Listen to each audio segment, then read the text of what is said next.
Bueno, pues, ¿qué les digo de Mario, verdad? Pues yo creo que les ha de mandar un saludo y se ha de acordar mucho de ustedes, ¿eh? Eso sí lo creo. Ha de estar bien preocupado también, porque pues hoy no está. Él es muy celoso de quien comparte, y celoso en el sentido de que le preocupa qué es lo que compartas o tengas la oportunidad de compartir la palabra de Dios para el pueblo, para ustedes, para la iglesia.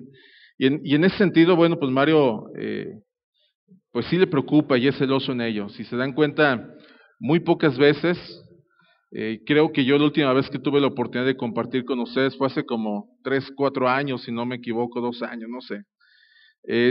Y bueno, él es en ese sentido, eh, pues se prepara para poder estar con ustedes, preparar un mensaje y palabra de Dios. Y bueno, en esta ocasión, por una situación de emergencia, tuvo que ausentarse. Tenlo en tus oraciones. Ora por nuestro pastor, ora por su esposa, por su familia, y acuérdate de él en tus oraciones el día de hoy, ¿no? ¿Sí lo extrañan? Sí, ¿verdad? Era de repente aquí está, nos estorba bien mucho en la guitarra, ahí haciendo sus rollos, ¿no? Pero siempre sí lo extrañamos. Hace rato decía Nahum, ¿dónde está Nahum? Nahum creo que se bajó acá está. Nahum hace rato decía, sí, híjole, sí extraño al pastor. De repente sí sus arreglos que nos acompañan aquí en la alabanza, pues sí es importante que siempre se extraña a un ser querido. Bueno, quiero el día de hoy, bueno, pues como ya lo saben, voy a compartir la palabra. Espero no extenderme, traigo un mensaje como para un mes más o menos, aproximadamente un estudio para un mes. Pero bueno, vamos a la palabra. Acompáñame al libro de Deuteronomio. Vamos a leer alguna de esta porción de este libro del Antiguo Testamento.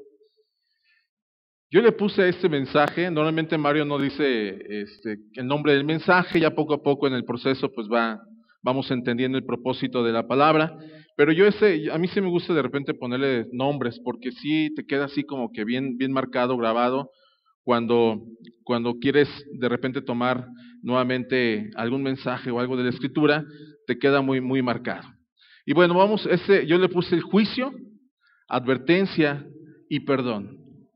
Juicio, advertencia y perdón. ¿Cuántos de ustedes bueno, no me lo digan, pero cuántos de ustedes han tenido esa, no sé si mala o grata experiencia? Yo creo que no ha sido no es grato, de repente de que te llegue un citatorio a tu correo electrónico o un mensaje y que te digan, ¿sabes qué? Tiene que presentarse ante una audiencia en el juzgado tal, de tal lugar, y porque se le impugnan unos cargos. ¿Alguien ha tenido esa experiencia? No me lo diga, si no luego vamos a especular, híjole, ya estuve en un juicio y ¿qué habrá hecho, verdad? Entonces, bueno, pero no sé si alguien ha estado en ello. Yo creo que más de uno. Yo conozco uno a mi amigo Nahum, que está estudiando para Derecho, y yo le dije, híjole, el tema que voy a tratar espero que me trates de entender. Yo no tengo el lenguaje técnico como él lo tiene, él está formándose como licenciado en Derecho, y bueno, pero le dije, pero voy a tratar de que todos me entiendan, con la finalidad de poder contextualizar realmente el objetivo de esta charla con usted, que voy a tener con ustedes, y sobre todo que esa plática venga a mover en ustedes algo muy importante que está sucediendo en la actualidad y que no podemos pasar desapercibidos, no podemos dejar a un lado, sino considerar realmente algunos aspectos importantes que nos enseña la palabra de Dios. Entonces ya estás en Deuteronomio capítulo 6, versos 5 al 9. Vamos a leer rápidamente esta cita, vamos a iniciar con esa cita y luego vamos a ir desarrollándola con el fin de entender lo que hace rato comenté. Juicio, ¿qué más dije? Advertencia, pero también ante esto hay un perdón. Y eso es lo más precioso que Dios nos puede enseñar a través de su palabra y que nos lo recuerda día a día, que hay un perdón hacia con nosotros. ¿Ya estás ahí? Empieza con una exclamación diciendo, recordemos que en Deuteronomio estaba la ley mosaica, estaba la palabra, capítulos atrás estaba dando Dios la palabra a su pueblo, Israel, que había salido cautivo de Egipto, y le dice lo siguiente en esa cita: oye, Israel, Jehová nuestro Dios, dice Jehová uno es. Y el versículo 5 dice, amarás a Jehová tu Dios de todo tu corazón y de toda tu alma y con todas tus fuerzas. Esas palabras que yo te mando es una indicación directa a su pueblo, es un mandato directo. Dice, esas palabras que yo les mando estarán, ¿dónde? Sobre tu corazón. ¿Se las repetirás a quiénes? A tus hijos, y les hablarás de ellas estando en tu casa y andando por el camino, al acostarte y cuando te levantes. Versículo 8, las atarás como una señal en tu mano y estarán como frontales entre tus ojos. Las escribirás en los postes de tu casa y en tus puertas. ¿A qué se refiere eso? ¿Qué está diciéndole la palabra de Dios al pueblo de Dios? Que en todo momento debería de estar la palabra en ellos. Donde quiera que estuvieran tenía que estar la palabra en ellos. En la actualidad es muy fácil que nos desviemos de acuerdo a lo que muchas veces la misma cultura nos empieza a enseñar, ¿verdad? Es muy fácil desviarnos. Y no se diga en la situación de los jóvenes. Los jóvenes están pasando por una situación también compleja porque fácilmente pueden creer en herejías. Pueden creer en lo que diga la gente o lo que digan las redes sociales, en lo que digan los amigos o en esa cultura que actualmente nosotros estamos viviendo.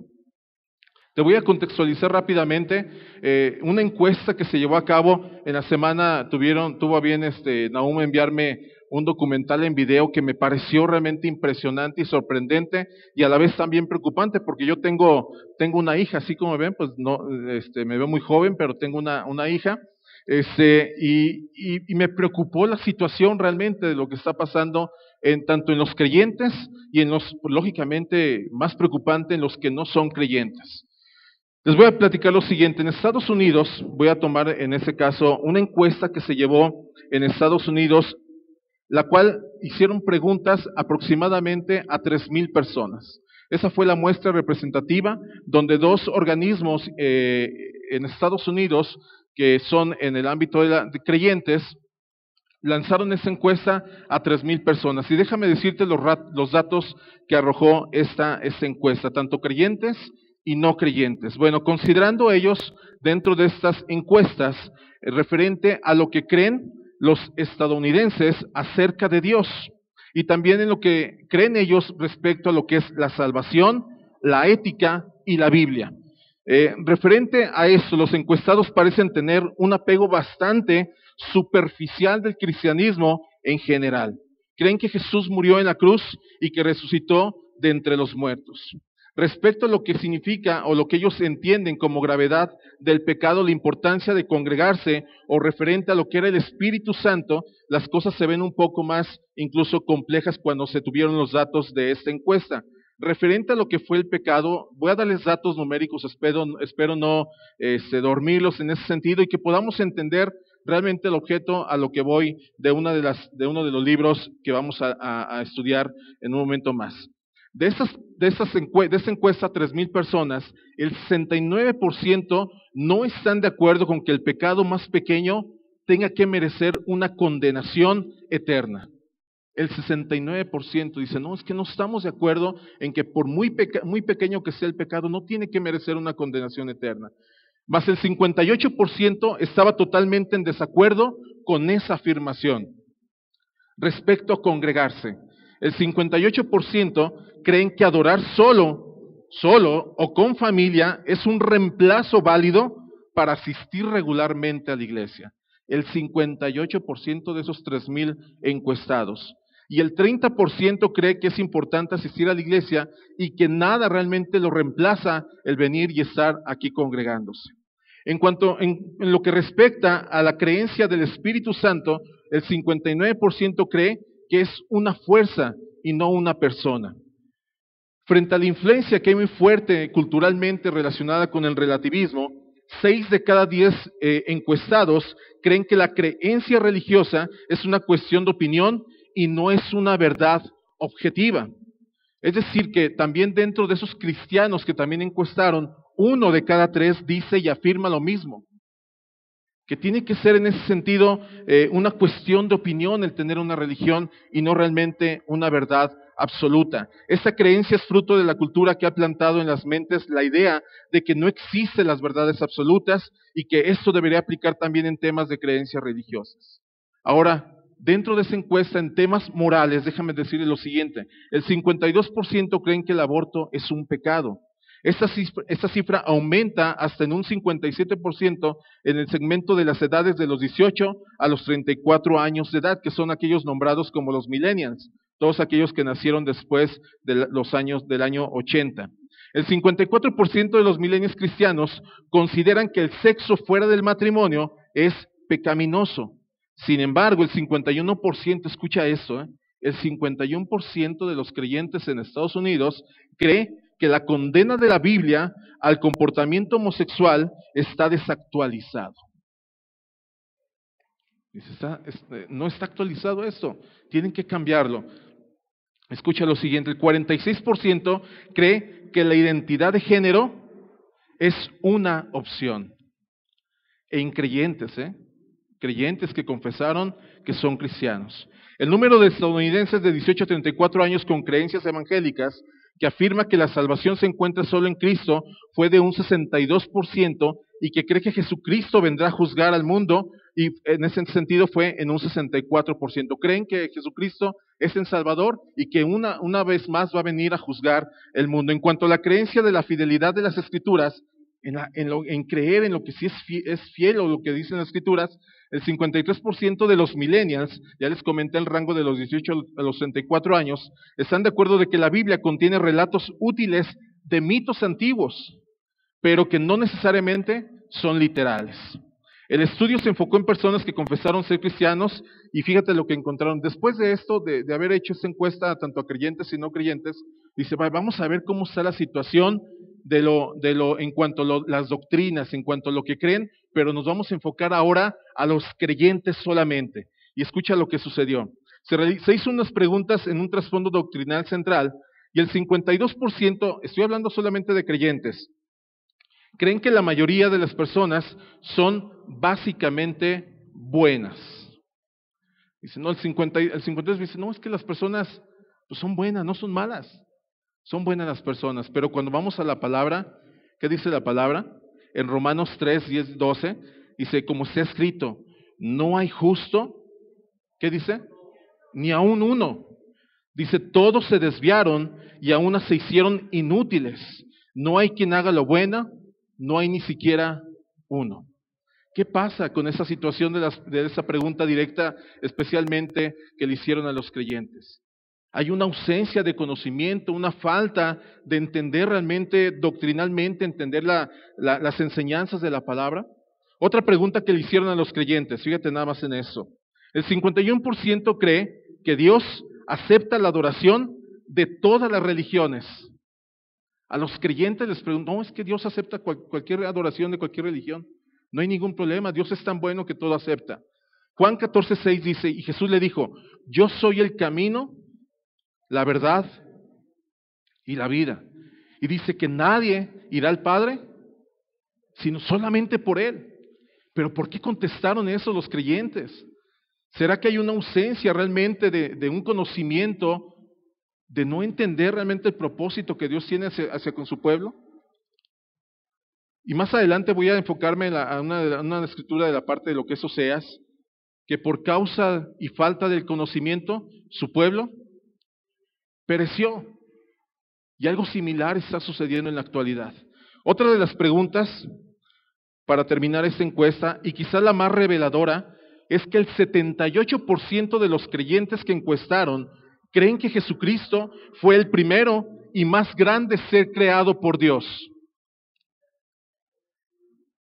Alguien dirá, pues amén. Así están las cosas, mi hermano. El 78% cree que Jesús fue el primer y más grande ser creado por Dios el Padre. Y para los que creen que Jesús es un ser creado por Dios, bastaría solamente con citar Juan capítulo 1, verso 1. ¿Qué dice? ¿Alguien se acuerda? Y antes que todo comenzara, dice que ya existía aquel que es la palabra, y la palabra estaba ¿con quién? Con Dios. Y la palabra era Dios. ¿qué pasaría si a nosotros nos hicieran esas encuestas como a los latinos? Y yo, no, es que Jesús es el primer ser creado por Dios. Pero la palabra no nos dice eso. Pero hay un abrumador 97% de esos encuestados que hace referencia sobre la deidad de Jesús, que cree que hay un solo Dios verdadero en 3 personas. Pero 3 de cada 4 de ellos creen que Jesús es un ser creado por el Padre. Lo que llama la atención, después de empezar a analizar la discusión de esta asociación que hizo esa encuesta, lo que llamó la atención sin lugar a dudas es que es muy evidente, pero muy evidente en el pueblo de Dios, la falta de claridad doctrinal que existe entre los creyentes. ¿Por qué? Los cristianos, la pregunta es, ¿los cristianos estamos mejor preparados doctrinalmente en Latinoamérica o en México o en Aguascalientes o en Capilla Calvario? Otra pregunta más, ¿estamos mejor capacitados frente al conocimiento de nuestra fe? Yo creo que esas preguntas nos tienen que mover en cierta forma en que algo está pasando. Leíamos en Deuteronomio que toda la palabra tenía que estar en nuestros corazones, y las hablarás a tus hijos, y las pondrás en el poste. En la antigüedad se ponían aquí una cajita en la frente con citas de la palabra con el fin de estar constantemente repitiéndolas. Posteriormente en Mateo les hace referencia que todo eso era así como que muy llamativo, ¿no? En razón de decir, véanme, aquí tengo la palabra y yo la conozco y la sé, pero nunca la aplicaban. Era erróneo realmente lo que ellos hacían. Y es muy fácil que el pueblo de Dios caiga en herejías. Creer en lo que sea o en lo que la gente diga o en la misma cultura que existe. Una falta de discipulado bíblicamente sólido hace falta en las congregaciones también. Y también hay un escaso entrenamiento espiritual de poder aplicar todo eso que nosotros aprendemos. Y por una predicación teológicamente que existe en muchas iglesias, realmente pobre. Gracias a Dios tenemos la oportunidad de poder entender que aquí en Capilla tenemos esa forma de poder desmenuzar, entender, comprender, contextualizar todo lo que Dios nos dice a través de su palabra. Pero ¿cuántos están en esa situación? El estudio de la teología histórica también es importante. La parte histórica es importante entenderla, porque es muy fácil caer en engaños. Y dentro de la iglesia, pues está sucediendo también esto. Si nos hicieran esas preguntas al pueblo de Dios aquí en México, a los creyentes en México, ¿cómo responderíamos? Siendo que estamos influenciados por un impacto muy fuerte del catolicismo en México.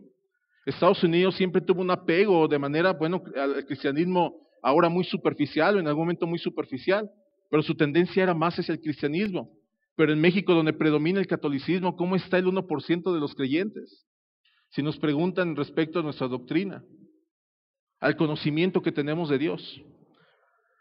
¿Por qué crees que un cristiano termina creyendo una herejía? Por falta del conocimiento de Dios.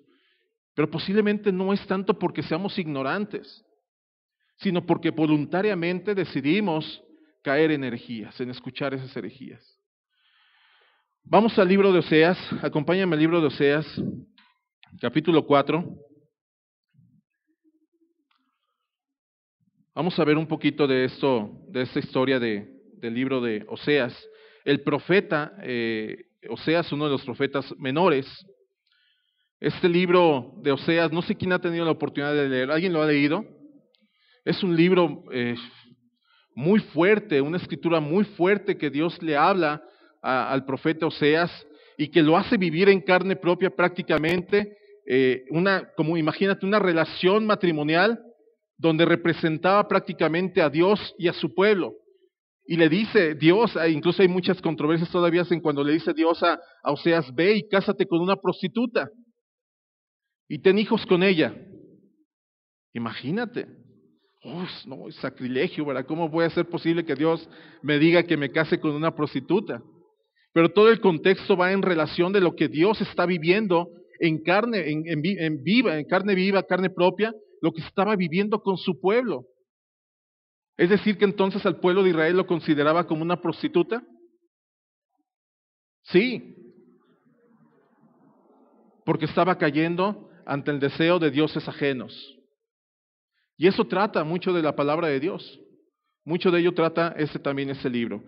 Este libro histórico tiene un trasfondo importante, y hace un rato comentaba que también teológicamente tenemos que conocer la historia de lo que sucede también en su contexto. Prácticamente todo el Antiguo Testamento son jueces, en cierta forma, definiendo o estableciendo el pecado que había del pueblo de Dios, en relación a lo que había estipulado o había establecido Dios como un pacto.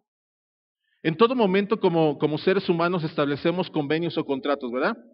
Contrato para firmar una casa, contrato para matrimonio, contrato para ¿qué más? Para un trabajo.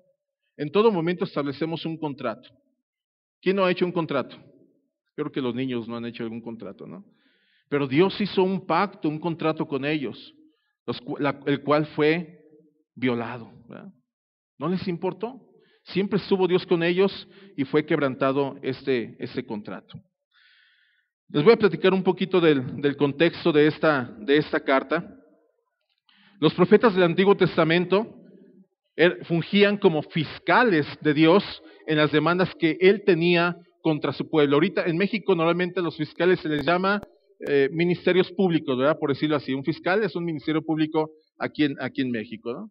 Imagínate el profeta como parte de un juicio y teniendo esa representación como ministerio público. En un juicio está la defensa y está la fiscalía. Hace un momento comentaba que quien había tenido esta grata o mala experiencia de estar en un juicio donde se encuentra la defensa y se encuentra también el ministerio público o la fiscalía, en este caso el que acusa con hechos después de alguna investigación, o si viene la parte que viene a contrarrestar o defender la situación.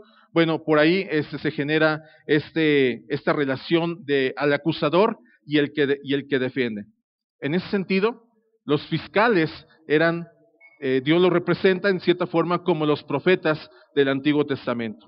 Es muy común mientras estemos en ese cuerpo y en este mundo que rompamos las leyes de Dios. Él tiene innumerables cargos que podría levantar en contra de nosotros. Todos los días pecamos. Si Dios hiciera una lista de cuántas faltas hemos corrompido al pacto de Dios, híjole, no sé cuántas tendría de mí.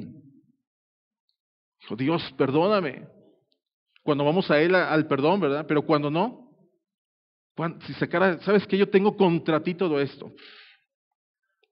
Y yo estaría ahí sentado en el banquillo de los acusados. Yo no sería el que iría a la querella, ¿no? O es que él fue y no, yo estaría en el banquillo de los acusados. Y estaría el fiscal ahí, el ministerio público, y por esto, y por esto, y por esto, y por lo otro. Eres el acusado. En el Antiguo Testamento Dios estableció un pacto con su pueblo Israel, y el pacto incluía estipulaciones y establecía también sanciones. Pero cuando el pacto fue roto, Dios presentó demandas de pacto contra su pueblo. Y los fiscales de estas demandas, pues prácticamente tenían que estar preparados porque eran los profetas. En cada momento de nuestra vida realizamos todo tipo de contratos en nuestra sociedad. Contratos de negocios, hace un momento ya lo comentaba, matrimoniales, pero ¿cuántos de estos día a día, por falta de conocimiento, por falta de comunión con Dios, los rompemos fácilmente? ¿Qué sucede cuando se viola un contrato? ¿Qué pasa? ¿A dónde está el abogado? ¿Qué pasa cuando se viola un contrato? Lo demandas, ¿verdad? Lo demandas. Se rompió ese contrato, se presenta una demanda. Pues algo similar sucedió en ese momento. Vamos a Oseas capítulo 4. Acompáñame al libro de Oseas.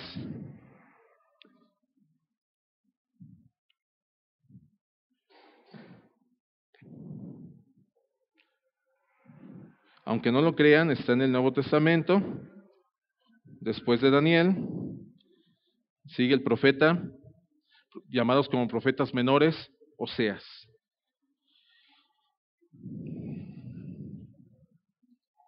Oseas capítulo 4, verso 1.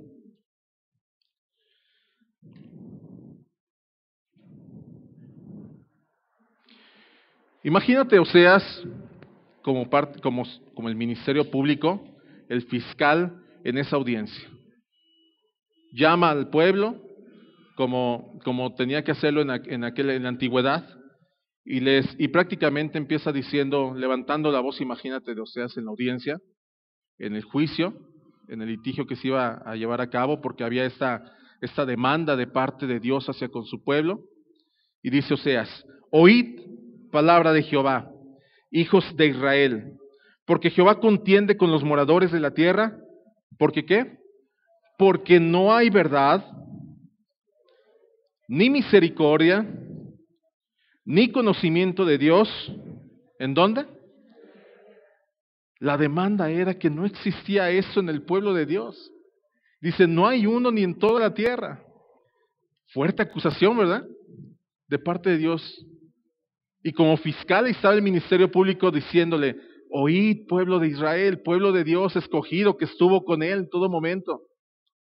Dios tiene algo contra ustedes. En esta audiencia, no me imagino estando de un lado Dios y del otro lado, en medio el fiscal y del otro lado los acusados, en el banquillo de los acusados, teniendo esta querella o esta disputa entre su pueblo y él. Recuerda que parte del trabajo de Moisés como mediador en algún momento en el Antiguo Testamento fue de atender casos en la puerta de la ciudad, así viene en su palabra, así está en su palabra. Solemos oír de las personas que se reunían a la puerta, porque ahí en la entrada era como estar en la plaza de armas de alguna ciudad, y las personas que tenían agravios entre sí vendrían y les presentaban delante de Moisés, y luego ante los jueces de Israel. Ellos presentarían su queja y el juez escucharía el caso del medio del proceso y luego le daría un veredicto. Uno de los casos más famosos, recordarás en todo lo que nos habla la palabra de Dios, es cuando dos mujeres se presentaron ante el rey Salomón diciendo que una de ellas era que era su hijo, ¿verdad? ¿Alguien recuerda esa historia del rey Salomón? ¿Cuál fue el juicio que consideró imagínate, como juez el rey Salomón, en decir, bueno, pues, ¿qué pasa, no? O sea, ¿es tu hijo o es tuyo? Y dice, bueno, como no se ponen de acuerdo si es de ella o es de esta otra mujer, ¿qué les parece si mejor mi juicio va a ser mi dictamen? Tráiganme al niño, un cuchillito o imagínate los cuchillos enormes de aquel entonces, no me puedo imaginar, y vamos a partirlo a la mitad y que cada quien se quede con su parte. ¿Qué sucedió después? Una de las mujeres dijo, no, es mejor entrégaselo a la otra mujer, ¿no? Y ahí entendió, con el juicio que había determinado ya Salomón y la sabiduría que Dios le había dado, entendió que la verdadera madre era la que había dicho que no lo mataran. Como estos podemos encontrar más juicios. Moisés tomando dirección y toma de decisión en algún momento que en cierta forma tenía que incluir un juicio hacia una persona. Ahora hemos mencionado que el pacto de Dios hace con Israel como un tratado importante entre su pueblo y él. Pero ¿qué sucede cuando la gente debería de cumplir las estipulaciones del tratado y no cumplía con esas estipulaciones? Bueno, lo que sucedía prácticamente era esto. Dios entra en juicio con ellos y Dios, por así decirlo, instituye una demanda contra su propio pueblo. Y una vez más, en nuestros tribunales de hoy, tenemos citaciones donde el tribunal solicita la presencia para dar testimonio de lo que está sucediendo respecto hacia la demanda y sobre todo la toma que tiene que hacer el juez. ¿Quiénes fueron los fiscales de Israel? Hace un momento yo comentaba que en ese sentido era Oseas, fungía como fiscal.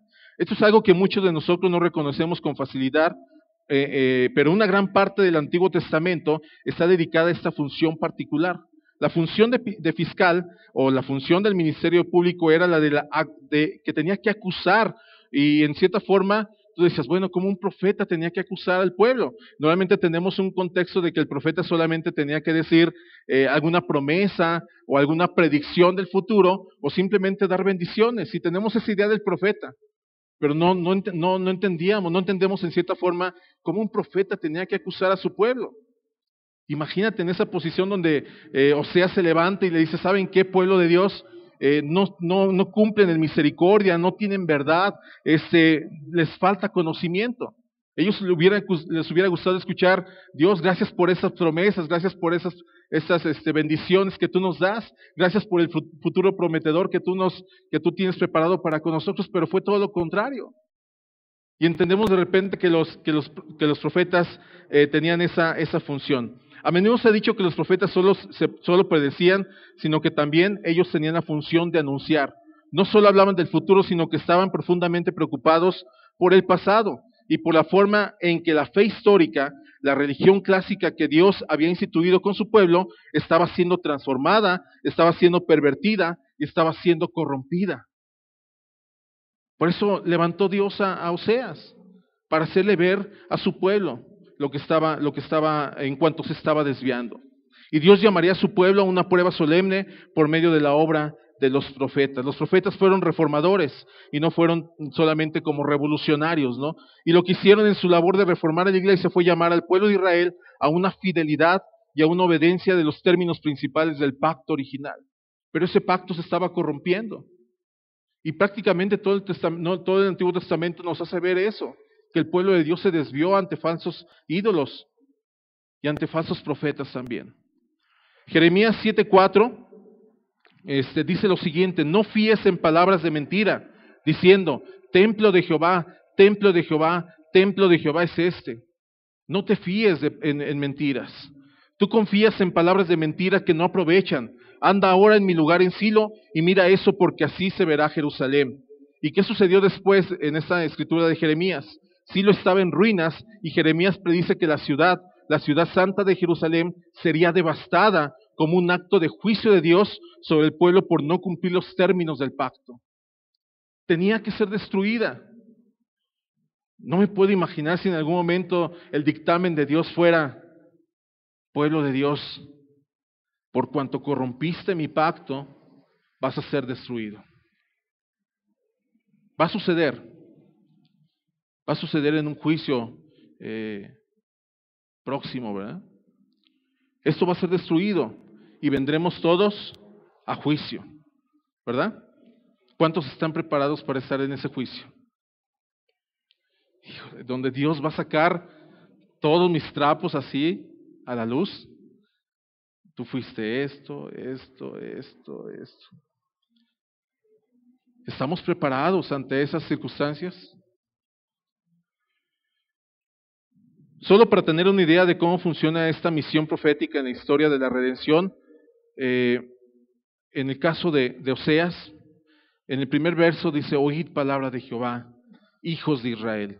A menudo cuando los profetas estaban a punto de dar se le nombraba en aquel entonces incluso todavía un oráculo, una mención o dar respuesta, una declaración de Dios que tenía hacia con su pueblo, lo que hacían normalmente era una convocatoria a toda la asamblea en una ceremonia solemne, y se generaba un anuncio de lo que iba a ser el dictamen o respuesta de lo que Dios tenía para con su pueblo, y el que tenía que decirlo era el ministerio público o el fiscal. En ese caso, el profeta anunciaba o llamaba al pueblo para que venga a escuchar.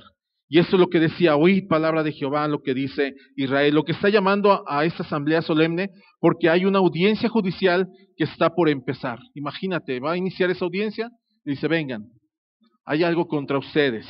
Es como: atención, escuchen.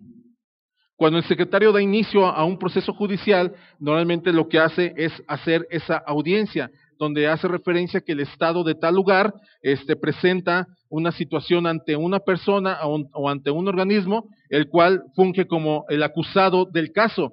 Y así entonces esa asamblea solemne continúa en relación a lo que se generaría en ese juicio. Y continuando la palabra de Dios, hace referencia: porque el Señor tiene querella contra los habitantes de la tierra. Así que Dios está ahora llamando a la gente, no para una pequeña charla o para poder confraternizar con ellos. Lo que está convocando para esta audiencia es debido a que había una situación, un conflicto entre ellos. Y esa querella o ese conflicto que existía entre Dios y su pueblo era porque prácticamente estaban desviándose del pacto de Dios. ¿Cuáles son los cargos que trae Oseas en esta escritura? Porque Jehová contiende contra los moradores de la tierra, porque no hay verdad, ni misericordia, ni conocimiento de Dios. Imagínate a Dios diciendo todo esto ante el pueblo de Dios. en voz del profeta Oseas. Dios tiene contra ustedes esto. Estos son los cargos porque había una violación al pacto de Dios. Se había firmado un convenio, un contrato entre ellos y prácticamente se había roto ese pacto. El profeta viene y Dios le dice a través de ese profeta: estoy mirando a mi pueblo y no hay verdad, ni misericordia, ni conocimiento de Dios. En otras traducciones dice, pues no hay fidelidad, no hay misericordia y tampoco hay conocimiento de Dios en la tierra. De modo que la primera preocupación de los profetas en ese sentido era de expresar los cargos que estaban siendo presentados de Dios ante la corrupción que estaba sucediendo en ese sistema o en ese sistema de justicia en esa nación. Dios había llamado a su pueblo a ser un pueblo que promovía y que exhibía y que se mantenía en la justicia. En Miqueas 6:8, en esa consideración Dios lo tenía cuando le preguntaron a Miqueas: ¿y qué pide Jehová de ti? Y él le contestó, y lo redujo en 3 requisitos importantes en aquella declaración: solamente que mi pueblo sea un pueblo que haga justicia, que ame la misericordia y que se humille ante su Dios.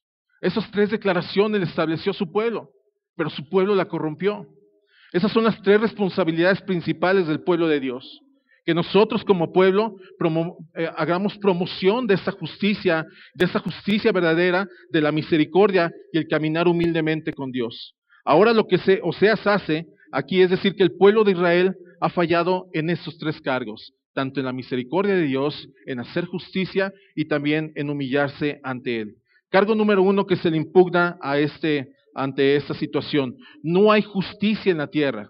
Si lees el libro del profeta Amós, por ejemplo, verás que Amós es quien dice: pero corre el juicio como las aguas y la justicia como el impetuoso arroyo.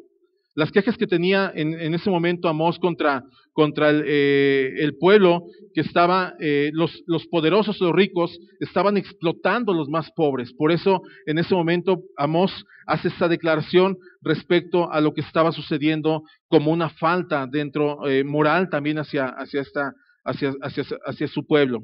Pero no hay piedad en el pueblo de Dios. También le hace ver a través de esta acusación al pueblo de Dios, y es increíble que en el pueblo de Dios no exista misericordia.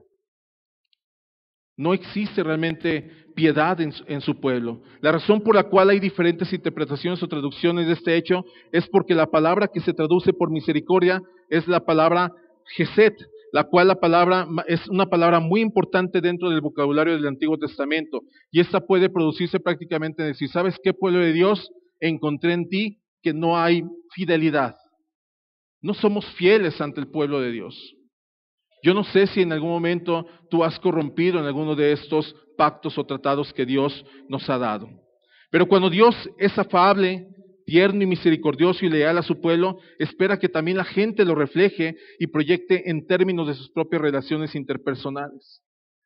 No solo hay justicia aquí, sino que también no encuentro lealtad, no encuentro misericordia, no encuentro fidelidad, no encuentro compromiso. Por eso, al ver los resultados de esta encuesta que fue realizada en la gente de los Estados Unidos, pues hay falta de conocimiento. Por eso fácilmente se desvían, no hay una lealtad ante Dios, no hay una comunión, no hay un conocimiento del pueblo de Dios hacia con Él. El tercer juicio, o el segundo juicio que hace Dios hacia ellos es que no hay conocimiento de Dios en la tierra. ¿Debido a qué? Posiblemente a algunos no les parecerá, a algunos no les gustará. Es que ¿cómo se va a generar ese conocimiento en el pueblo de Dios? Porque no hay una enseñanza verdadera. No hay una enseñanza plena de lo que es la palabra de Dios. Vuelvo a repetir, gracias a Dios aquí tenemos buena enseñanza de parte de Dios. Tenemos la oportunidad de contextualizar todo lo que dice la palabra de Dios. Los jueves tienes la oportunidad de escuchar verso por verso, cita por cita, libro por libro, y poder entender todo lo que Dios habla a través de su palabra. ¿Qué es el conocimiento de Dios? ¿Qué es el conocimiento de Dios para nosotros? Profundizar, entender, conocer, intimidar con Dios. Pero fácilmente cuando no hay ese conocimiento de Dios, Fácilmente hay una desviación también de su pueblo. Lo que sucedió en Israel, en esta nación elegida de gozo abundante y revelación especial de Dios, a quienes Dios reveló su carácter, su identidad, su naturaleza y la verdad sobre quién es Él. Sin embargo, toda esta población o este pueblo de Dios, especialmente, lo que hizo fue ignorar teológicamente su conocimiento, ignoró lo que Dios había estipulado con ellos. Su pueblo se confundió en religiones falsas y en puntos de vista que eran completamente inconsistentes con la verdad de Dios. Y Jesús dijo: yo para esto he nacido y para esto he venido al mundo, para dar testimonio a la verdad. Todo lo que es de Él la verdad, oyen mi voz. Pero ahora en la actualidad, hablar de verdad está mal. Prefiere la gente escuchar, sí, te entiendo, vamos a vivir en un compañerismo, vamos a tener muy buenas relaciones, sin importar realmente lo que es la verdad. Ahora, si hablas de la verdad, pues prácticamente te expones a que te maten, ¿no? En el Antiguo Testamento no les preocupaba realmente la situación, si eran más poderosos o no las naciones. Lo que les preocupaba en cierta forma era porque había una falsa verdad. Porque los profetas entraban a esos lugares, los falsos profetas, y engañaban al pueblo fácilmente. Otra acusación que hace, la tercera acusación que hace Dios a través del ministerio público, en este caso del profeta Oseas, le dice: he mirado a lo largo de toda la tierra y no hay conocimiento de Dios en ella. Nos podemos preguntar, ¿cuál sería su juicio sobre México? ¿Cuál sería su juicio sobre Aguascalientes? O siendo más específicos, ¿cuál sería su juicio de Dios en nuestra iglesia si Dios pusiera a evidenciar realmente la situación que tenemos al no cumplir el pacto con Él? Más adelante en el verso 3, si me acompañas, dice: perjuraron, mintieron, mataron, hurtaron y adulteraron. Prevalecen y homicidio tras homicidio se suceden. Verso 4, por lo cual se enlutará la tierra y se extenuará todo morador de ella, con las bestias del campo y con las aves del cielo y aún los peces del mar. Versículo 4, ciertamente, hombre, no contienda ni reprenda a Jehová, porque tu pueblo es como los que se resisten al sacerdote. Caerás por tanto en el día, y caerán también contigo el profeta de noche, y a tu madre destruiré. Ese fue el dictamen de Dios hacia con su pueblo. La acusación es fuerte, ¿no?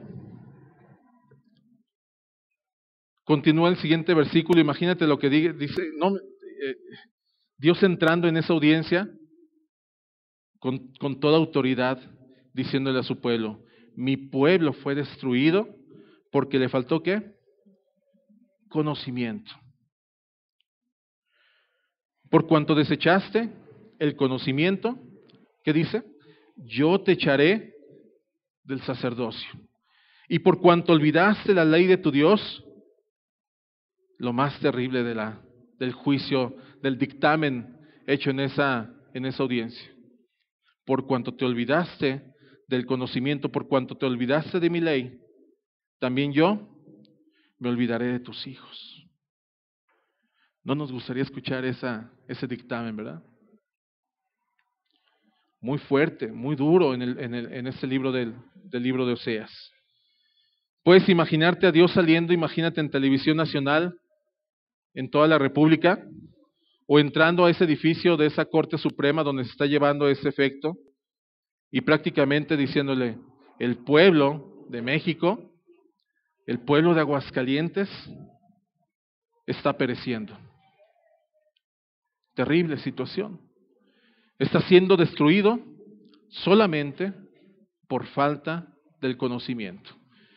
Al empezar a ver esas estadísticas frías, después de haberse hecho por un organismo pues especializado en ello, en una investigación muy profunda, pues es lo que piensan o piensa la gente creyente.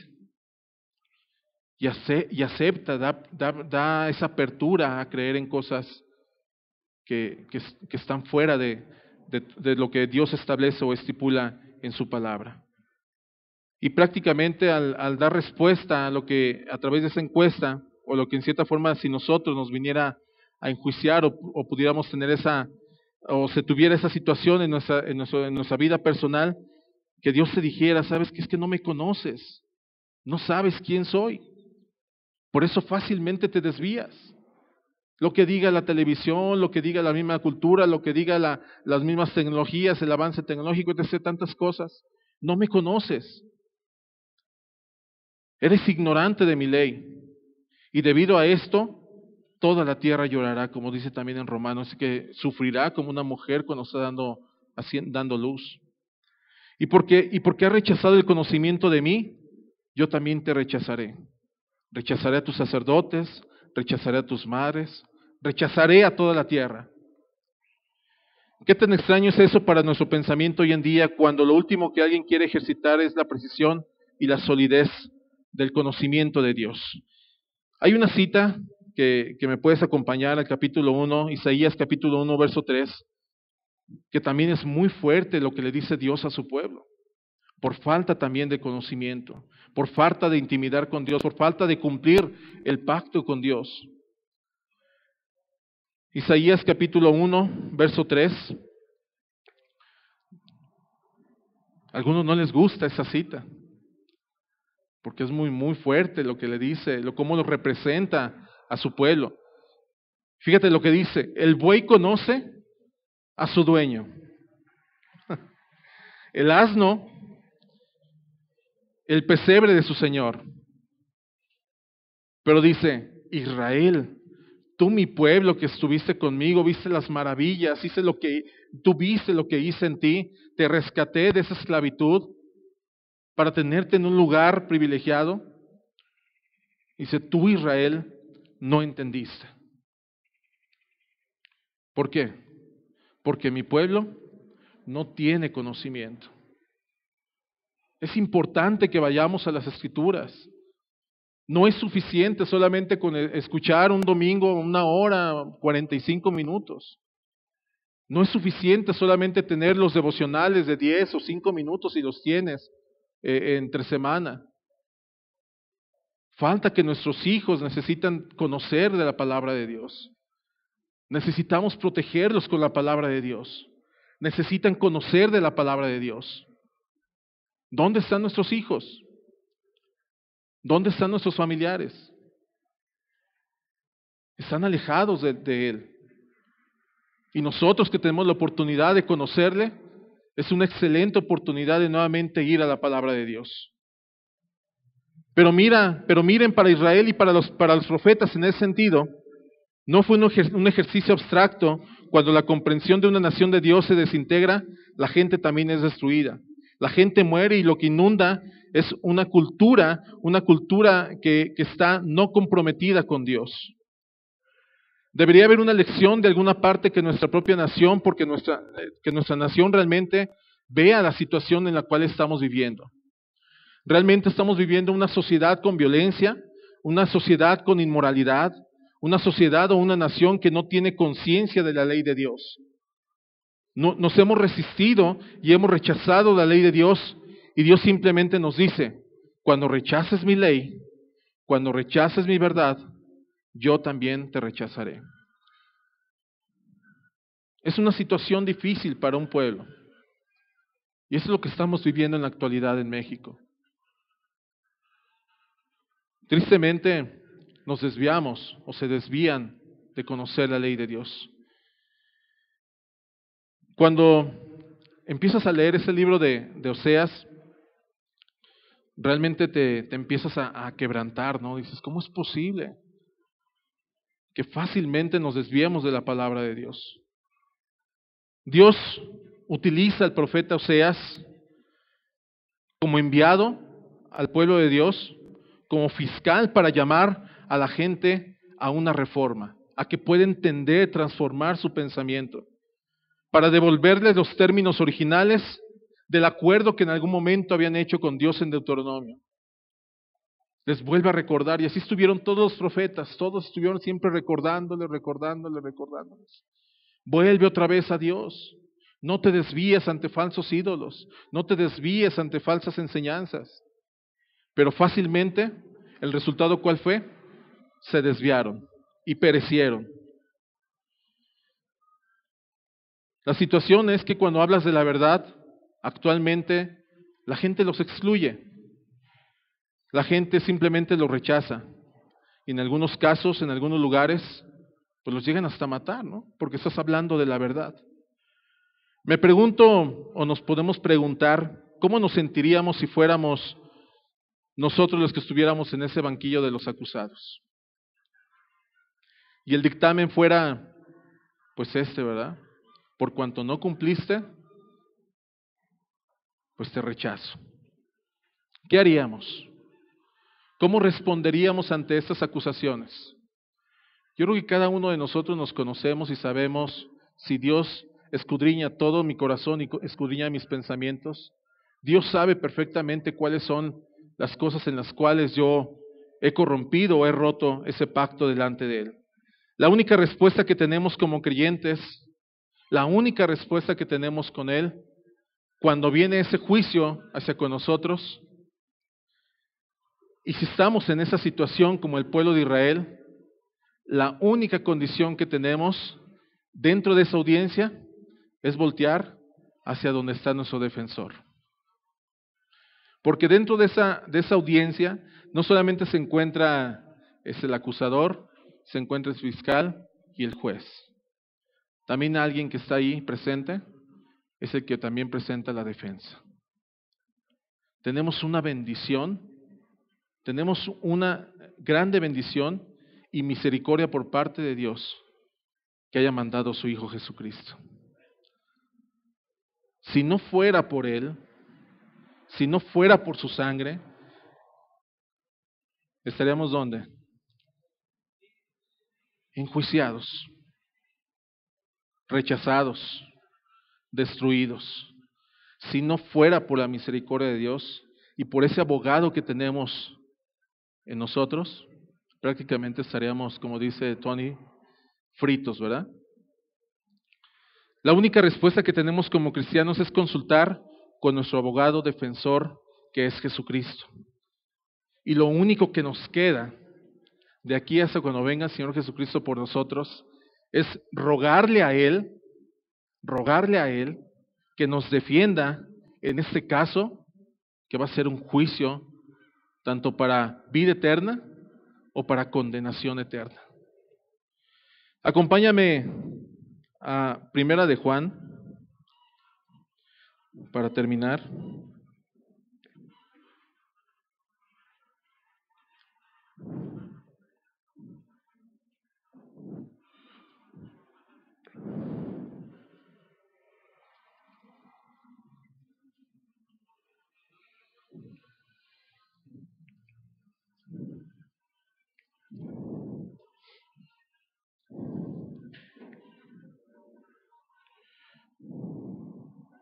Les dije que Primera de Juan, ¿verdad?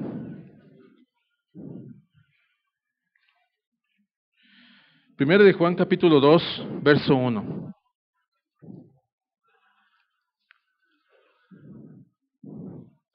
Hijitos míos, estas cosas os escribo, ¿para qué? Para que no peques. Y si alguno hubiere pecado, nos afirma nuevamente, ¿verdad? Abogado tenemos para con el Padre a Jesucristo, que es el justo. ¿Estamos preparados ante ese juicio? ¿Estamos listos realmente cuando venga ese juicio eterno? Yo no sé si en algún momento cuando sea dictaminado la sentencia, espero y no sea mi caso y no sea tu caso, que nos diga, no veo en ti ninguna preocupación por la justicia. No veo lealtad, no veo misericordia.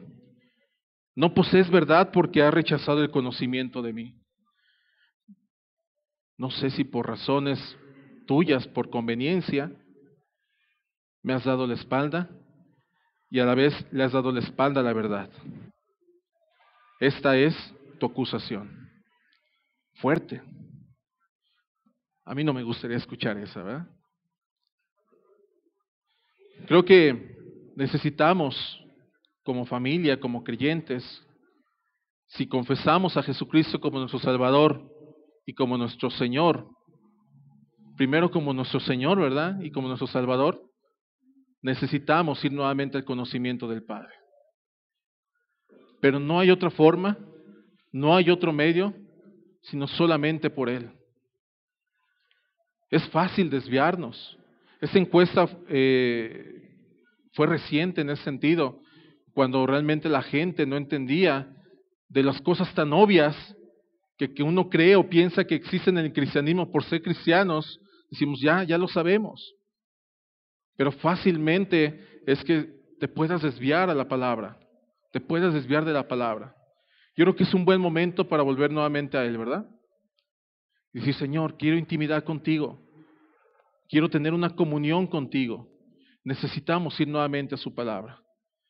La gran ventaja de todo esto es que tenemos un abogado, un defensor en ese juicio, y que en Él podemos encontrar paz, podemos encontrar nuevamente misericordia y fidelidad. Dios no ha fallado a su pueblo. Dios ha sido fiel, Dios ha sido leal, y su palabra nos dice que sus misericordias han sido nuevas cada mañana. Nosotros somos los que nos hemos corrompido. Yo no sé si en esta mañana, ya mediodía ya, tienes algo dentro de esa lista donde Dios pueda ver algo donde tú hayas corrompido de Él. Es un buen momento de acercarnos a Él y rogar a Él y decirle, Dios, Señor, ten misericordia de mí. ¿Hay algo dentro de tu corazón que pueda ser perdonado en esta mañana? ¿Hay algo que nos vuelva otra vez a acercarnos al Padre? Y es un buen momento para poder decirle, Dios, nuevamente, defiéndeme, perdóname. Ese juicio que iba a ser dirigido hacia con nosotros, que nosotros ni siquiera estamos dentro del pueblo de Dios, somos adoptados por parte de Él, gracias a su amor eterno, tenemos una oportunidad excelente de poder acercarnos nuevamente al Padre. ¿Qué te parece si oramos? ¿Sí? ¿Nos ponemos de pie?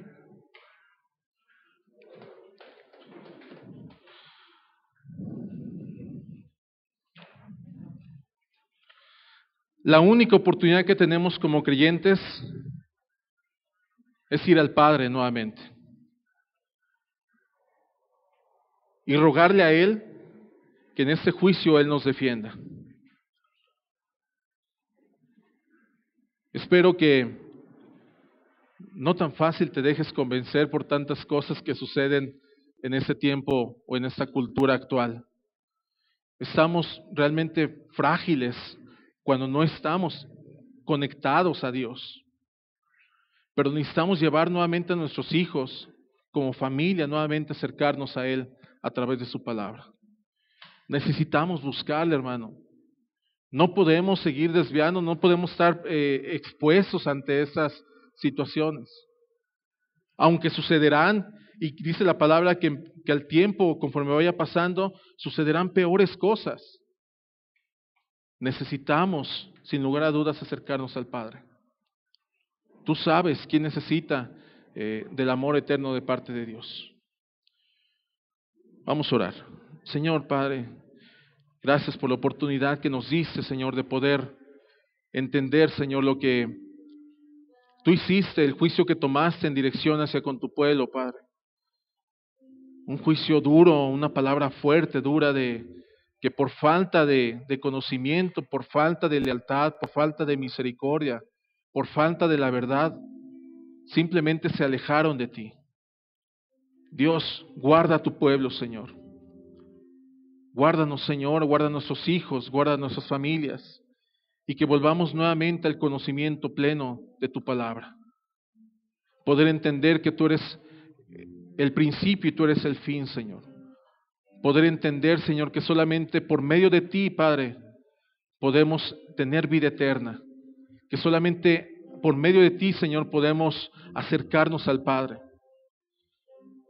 Y que aún, Señor, a pesar de todo esto, muchos se desvían, Padre.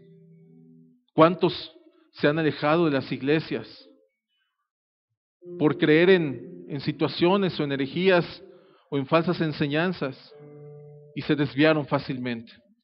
Hoy oramos por cada uno de aquellos que recordamos que en algún momento se han alejado de ti, que familias que tenemos cercanas a nosotros no te conocen, que nuestros hijos o nuestras hijas están en una situación vulnerable. Hoy oramos a ti, Padre, por ellos. Y pedimos que tú, siendo nuestro abogado, Padre, nos defiendas ante estas acusaciones. Grande es el amor del Padre, grande es su amor infinito que Dios, como nuestro Padre, te envió a ti para perdón, y con un pago eterno por medio de la sangre fuimos perdonados. Gracias por ese amor eterno que has dado hacia con tu pueblo, y gracias, Señor, por hacernos entender que necesitamos como prioridad en nuestras vidas volver al conocimiento pleno de tu palabra, Señor. Gracias, Señor, por esta mañana. Gracias, Señor, por tu palabra. Te honramos y te bendecimos en tu nombre, Señor. Amén.